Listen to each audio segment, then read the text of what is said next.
warm-ups. You have to have warm-ups in athletics, and creative writing is no exception. One of the things that people love to do in my classes is warm up their pens and their hands and their minds by letting go of whatever's happened in the day and just making shapes. It's all about play. So I made these sheets up to take into my workshops, but I'm going to be using one of these today just to demonstrate to you what I mean about playing. I think it was Mark Twain that once said, "We don't grow old because we stop playing." No, we don't stop playing because we grow old. We grow old because we stop playing. I knew I'd get it right in the end. It's important to play. It's important to let your mind free. It's important to let go of things that bother you and just make shapes, because it eases your creativity. And in cases of these, it warms up the nib and it warms up your wrist and your hands and your fingers. Have you ever had that where you're going to just concentrate on writing this one thing and you get really, and you're hurrying or whatever, and then I've seen people practice things 12 times, and then when they've gone to write the actual thing, they've messed it up because they're concentrating way too hard. So we need to let go. So I've got a thin nib here and a thick nib. I've got the page divided into fours like this. You can also make little squares in your journal if you have a bullet journal by just drawing with preferably a fine line or a pencil a little box in which to practice these on, and you can fit 4 across a page and go down it, and then you can write next to them what they are. So first of all, today we're going to do loopies, and this is just a way of practicing your loops as you'll do them when you're forming letters, but it's really to warm up the pen. What you want to do is try and avoid that, which is, well, naughty. I've gone over the line. Oh well. Ooh, I'm going to get in trouble. And what you need to do is try and get to the edges of the lines of your boxes. This one's going to be better than the first one. And then try and get to the edges. It's a lot better and easier if you're not talking to patrons while you're doing it. There you go, it's a lot better, isn't it? And these are going to be called loopy. For a next row of boxes, you could try some snakes. This is obviously to practice the letter S. I've seen quite a few people lately struggle with the letter S, which surprised me because it's one of the first letters that I got. But I shouldn't let it surprise me because I'm different from other people and other people are different from me. So it's bound to be that you'll have trouble with letters that I don't, and vice versa. So to practice your S's, you want to go up and make a loop and down.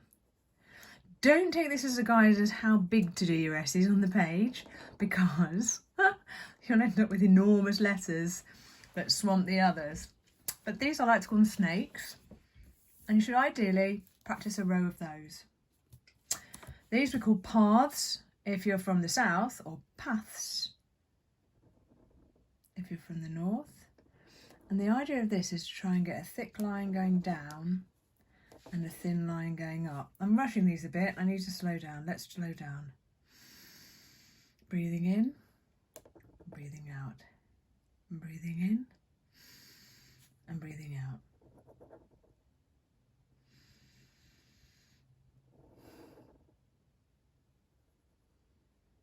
Oh, these are loads better. Okay, see what happened between me stressing that I wanted to get it right for you and then actually getting it right. Amazing. It doesn't matter I've got a skitty bit there. It doesn't matter. These are warm-up things. And actually, if you do a whole page of these, they do look quite cool.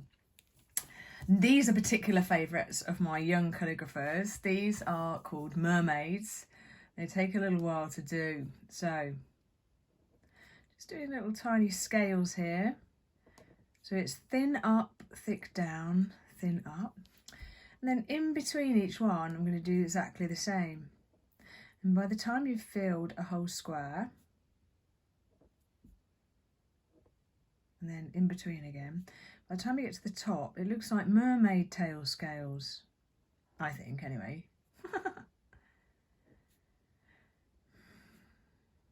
Now, I'm doing this a bit on the far side, which is why I just went over the edge there.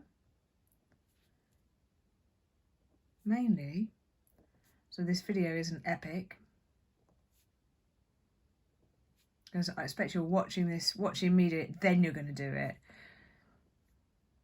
Obviously in classes it's quite cool because I'm watching everybody do it. Don't be worried if you go wrong and, oh no, I haven't gone in the middle or something. It doesn't matter. I've seen people go a little bit wrong on this before and then just start a new row and nobody notices. Not even them. They can't even remember where they went wrong. So this line's going to be a lot longer to fill up. But they're mermaids. And the idea is you do 4 of them. I'm just going to move on to whirlpools now. And I'm going to try for this to go a starting dot, okay, with an up thin and a down thick like this. And I'm going to get bigger and bigger with my whirlpool. And then when I reach the edge, I'm going to be mindful of the edge and lift off the page. Oh, this is a new one. So even though you've left the page, you just want to be sort of continuing the round bit. So if I were you, just make a dot where you're going to start. And then thin up, thick down, thin up, thick down, thin up, thick down. You see all the thick bits start to form a sort of a shadow. It's funky. This is where it becomes a bit more like art, because you're not writing any letters, you're forming shapes, and that's what you do when you do calligraphy. So whirlpools, let's do a bit of surfing. These are like little waves.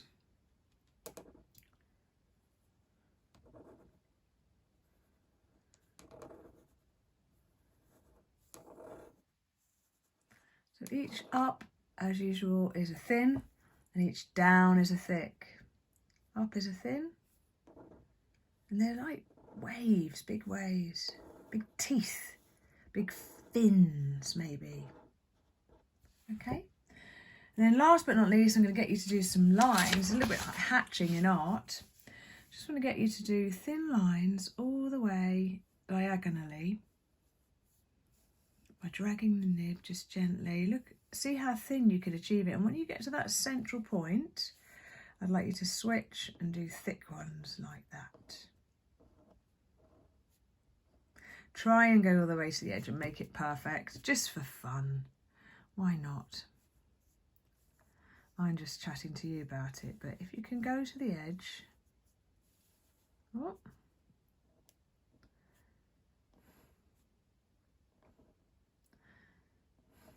and then take a breath as you lift your pen off the page. Breathe in, breathe out, breathe in, breathe out, breathe in, breathe out. So there's some ideas for you, and that's what they all look like. So we've got lines, we've got surfing or surf, we've got whirlpools. Oh, I'm going to write this small.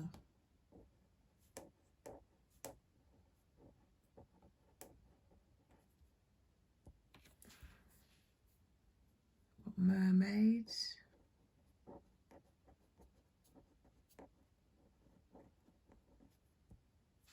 paths, snakes. Can you remember the first one? Loops. And that's it. I'd really like to see how you get on with those. I'm going to cap up my pen now. I'm going to be doing some of these to warm up every time I'm about to do some writing from now on, because I forgot how much I enjoy them. Have a wonderful time practicing these.